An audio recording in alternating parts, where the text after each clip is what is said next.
My Weird School, Book Number 5.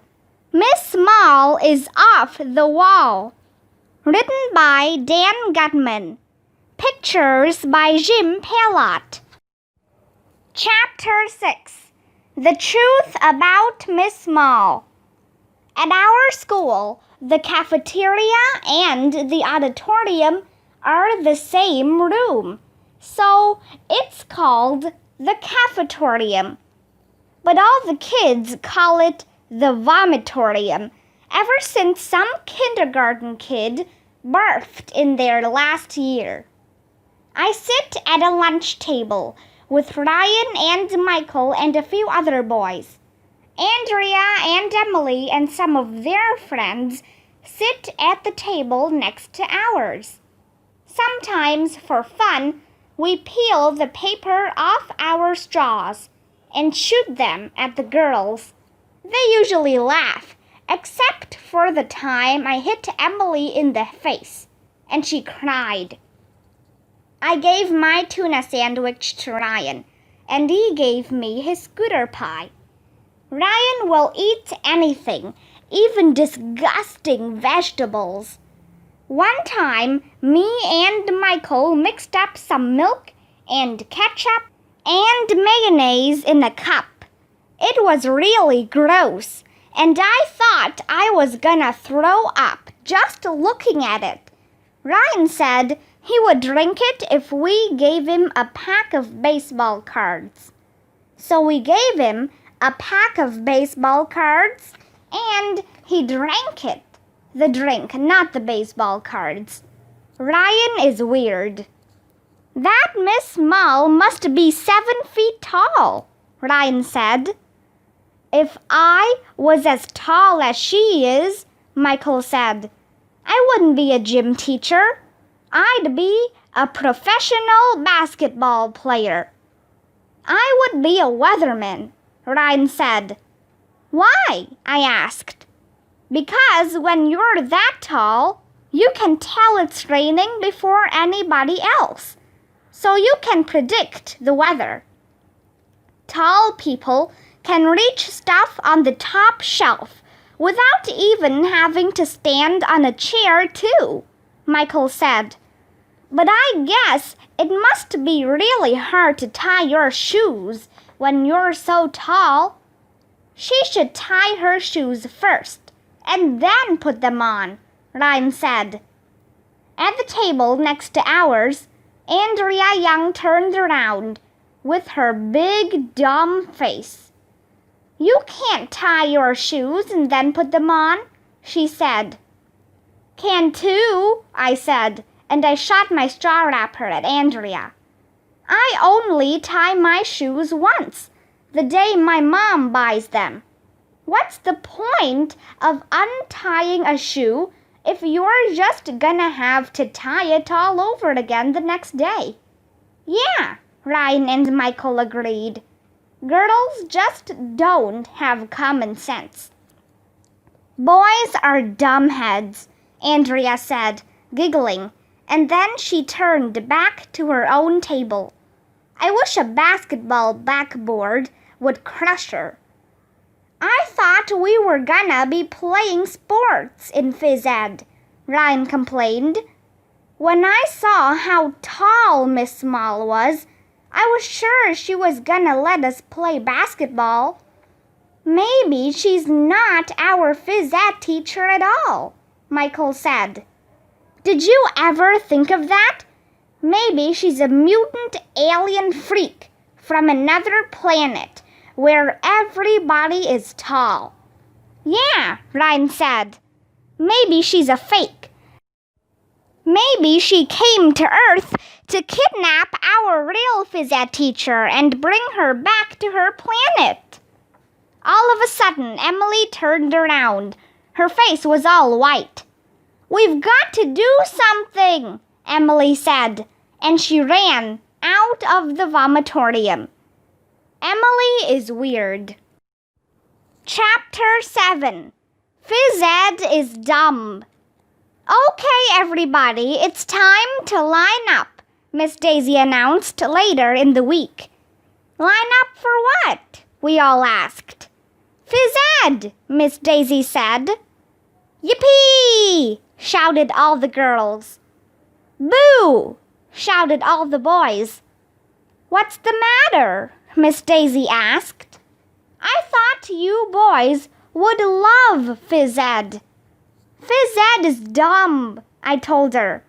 All we do is balance feathers and square dance. Miss Daisy said we had to go to Phys Ed anyway, and we walked 1,100,000 miles to the gym.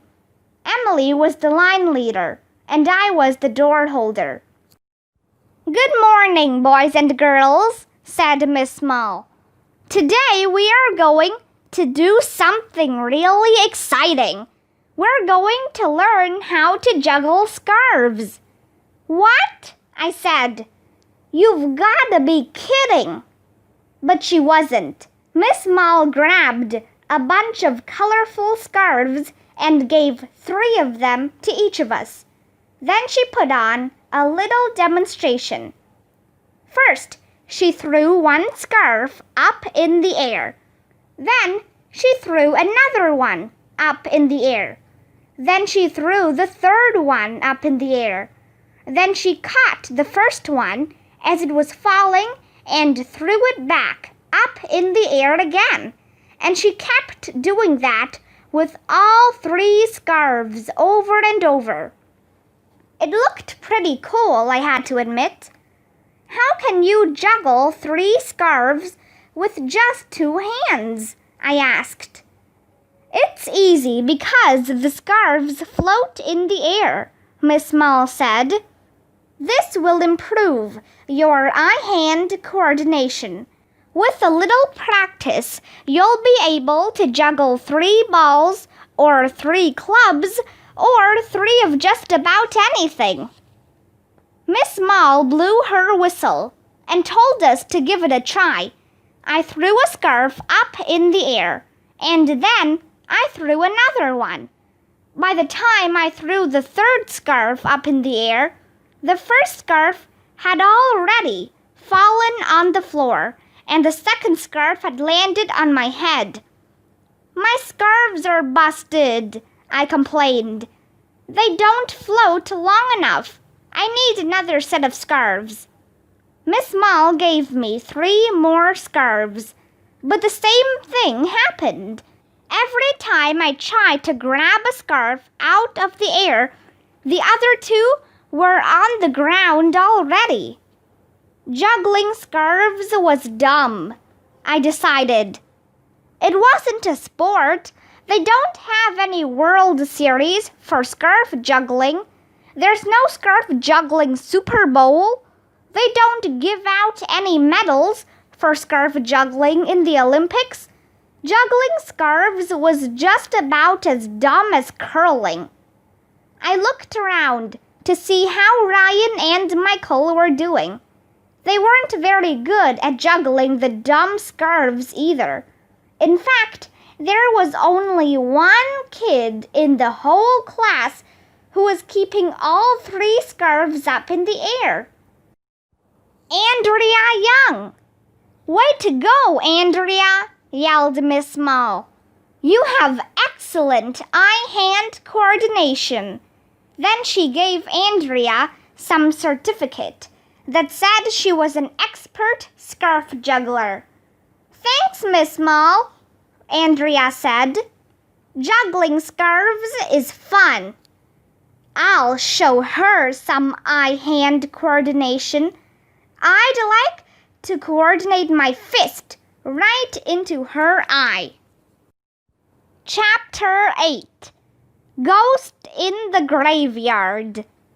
When I got to school the next week, Ryan and Michael got to me as I was putting my backpack in my cubby. Check out you-know-who, they said. At the front of the classroom, Andrea was juggling again. But she wasn't juggling scarves this time. She was juggling 3 apples. She had all of them up in the air at the same time. If it had been anybody else, I would have thought it was cool. Andrea cut the apples and put them on Miss Daisy's desk as a present. What a little brown-noser!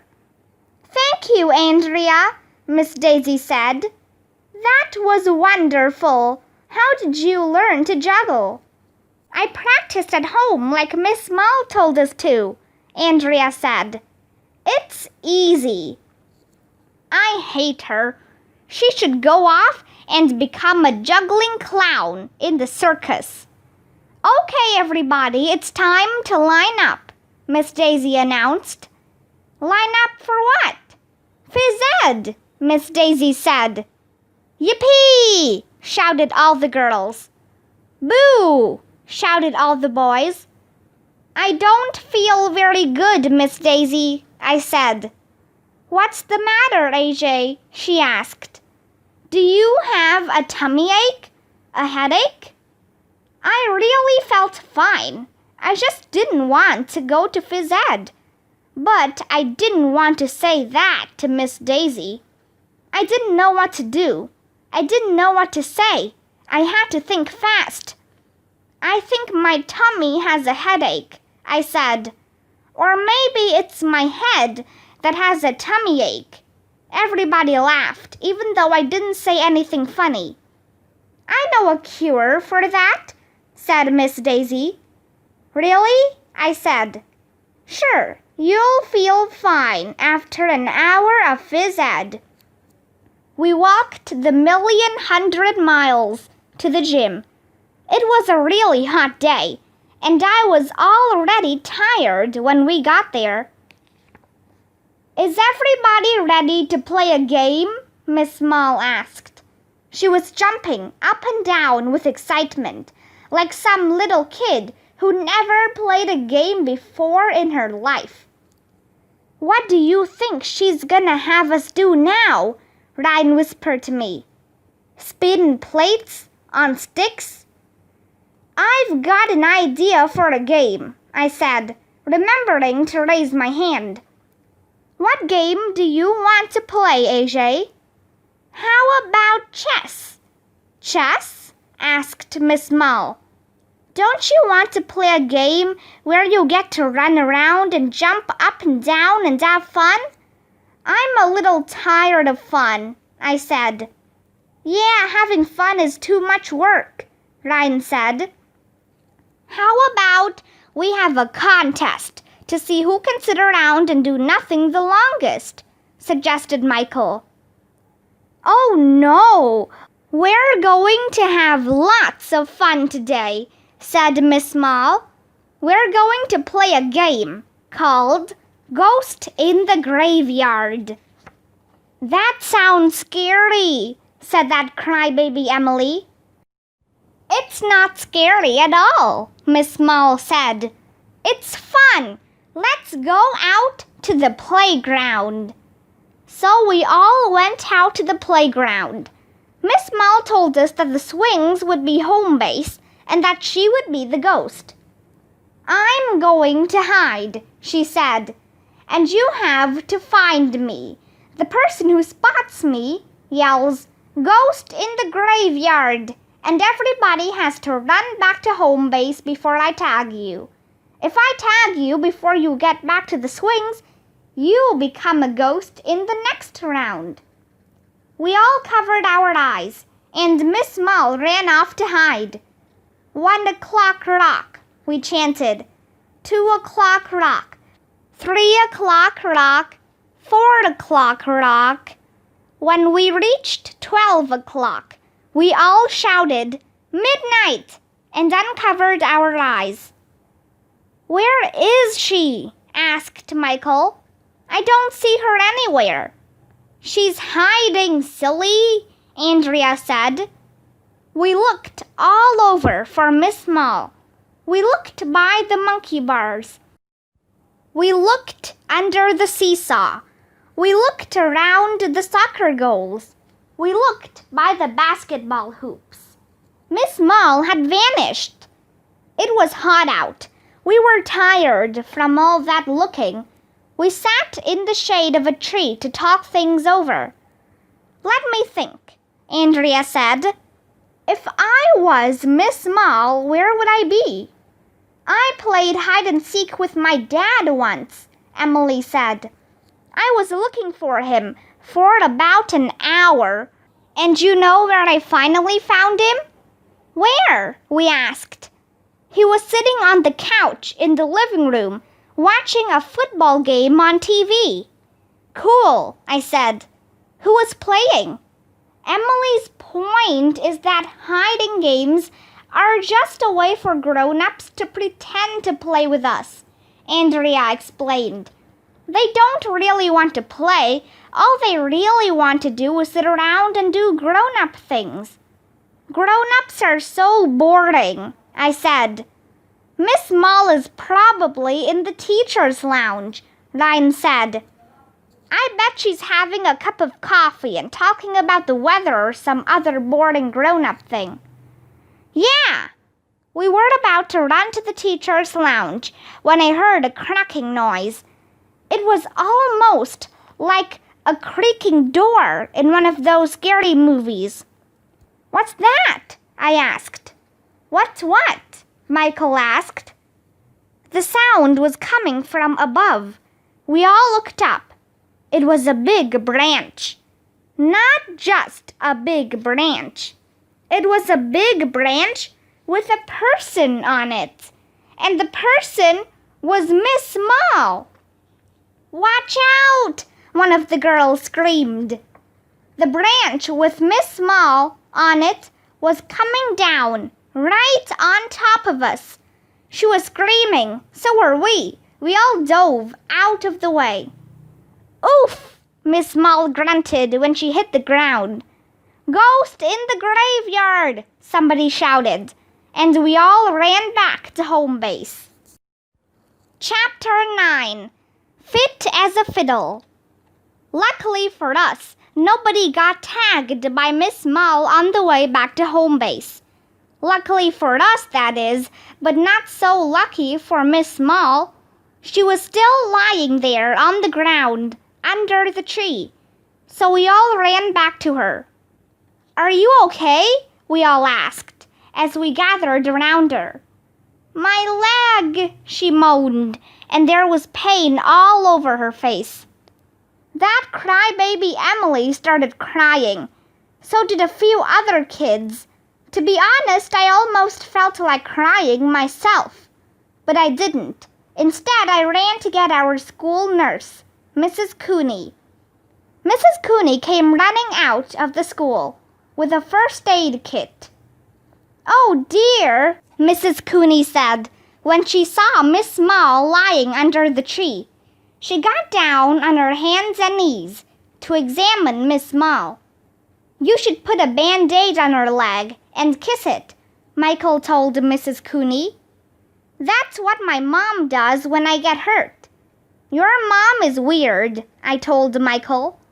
She's going to need more than a band-aid and a kiss, Mrs. Quynh told us. This leg is broken. Mrs. Quynh called for an ambulance on her cell phone, and it arrived just a couple of minutes later. Some guys got out, and they put Miss Small on a stretcher and carried it into the ambulance.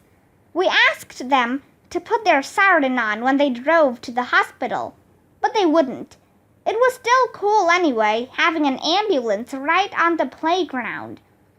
As soon as we got back to class, we all wrote get well cards to Miss Small. They must have worked, because just a few days later she was back at school.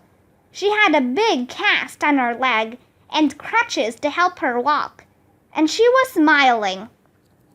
I thought phys ed would be canceled for a few weeks until Miss Small got better. But the day after Miss Small was back, Miss Daisy told us to line up for phys ed. When we got to the gym, Miss Small was standing there with her crutches, waiting for us. I'm fit as a fiddle, she said. Let's have fun. Even though she was hobbling around, Miss Small still wanted to play games. We played some more Ghost in the Graveyard. But nobody was allowed to climb the tree this time. Miss Mull also taught us how to play red light, green light, Red Rover, Spud, London Bridge, Mother May I, and this really cool game called Duck, Duck, Goose. I still wish we could have played basketball and football and baseball and sports like that. But those corny games Miss Mull taught us were actually kind of fun, I had to admit. Maybe phys ed wasn't so bad after all. Chapter 10. Cooties and Clog Dancing. Good morning, boys and girls, Principal Klett said over the loudspeaker. Today is Tuesday, and today is special because our own Miss Mull is a quarter of a century old. So if you see Miss Mull in the hall, be sure to wish her a happy birthday. Wow, Ryan whispered to me. A quarter of a century is a long time. After the morning announcements, we have this thing in our class called show and share. We have to bring in something from home and tell the class about it. I brought in an old army helmet that my grandpa wore when he fought in a war a long time ago. It has fake leaves attached to it, so Grandpa could hide in the woods and nobody could see him. I put it on my head, even though it was too big for me. Then everybody passed the helmet around, so they could feel how heavy it was. That's very interesting, AJ, Miss Daisy said when I was finished. It's your turn, Andrea. What do you have to share with us today?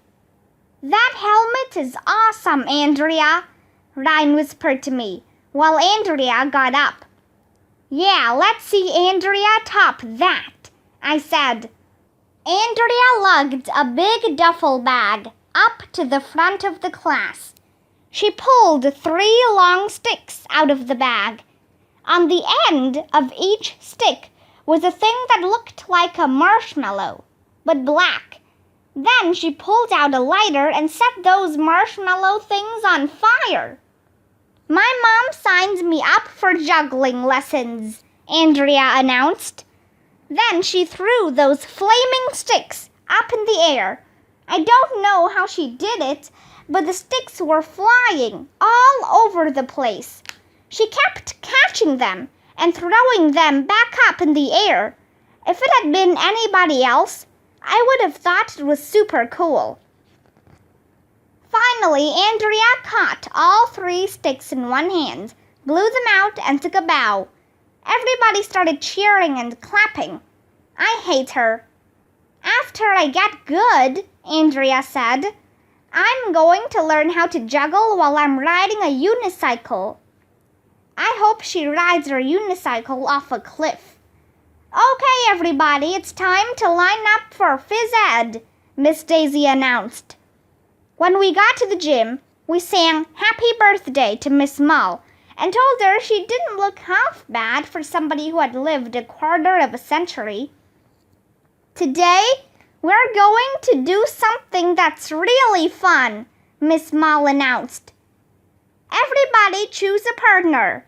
We're going to have a 3-legged race. How can we have a 3-legged race when we only have 2 legs? I asked. Everybody laughed even though I didn't say anything funny. I turned around to see if Ryan or Michael would be my partner. But Ryan chose Michael and Michael chose Ryan. Just about everybody had already chosen a partner. There was only one kid in the class besides me who didn't have a partner. Andrea Young. Looks like we're partners, AJ, Andrea said. Okay, I said, but I'm not inviting you to my birthday party or anything. Don't worry, I'm not inviting you to my birthday party either. Good. Miss Mull gave each team a piece of rope. We tied my left ankle to Andrea's right ankle. I had no place to put my left arm except around Andrea's shoulders.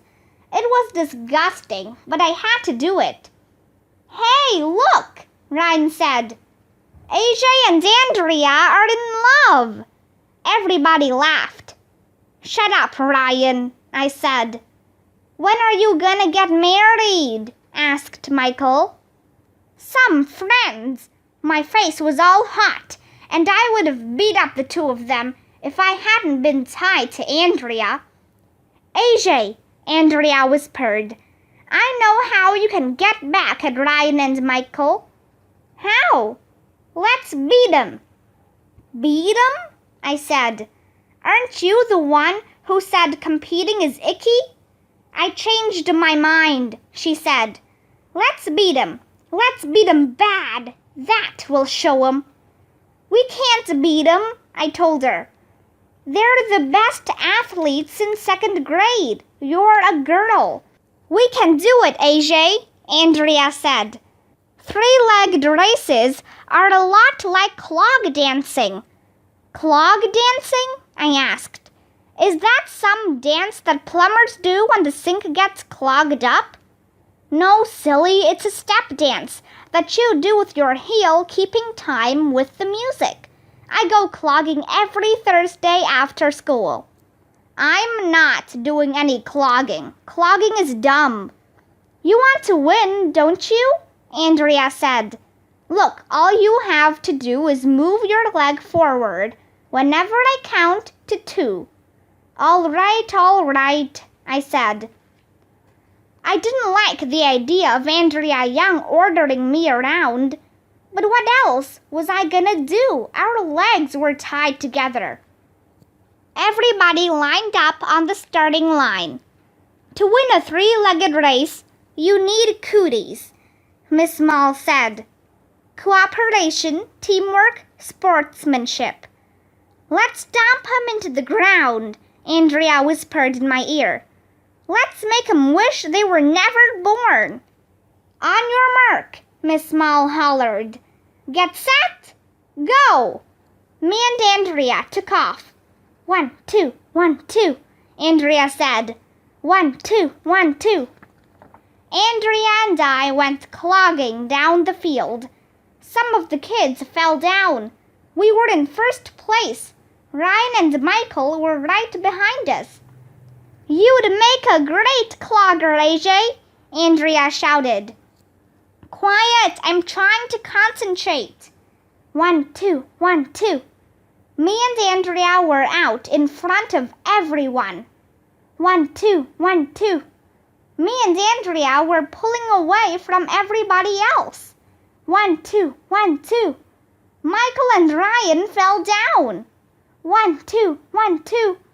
Me and Andrea won the race.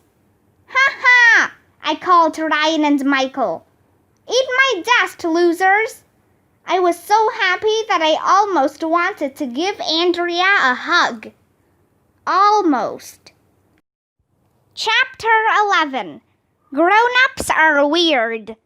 Recess is the best time of the day because that's when we get to go out on the playground while the teachers do all the boring things grown-ups do when kids aren't around. Lately, Andrea was practicing her juggling during recess.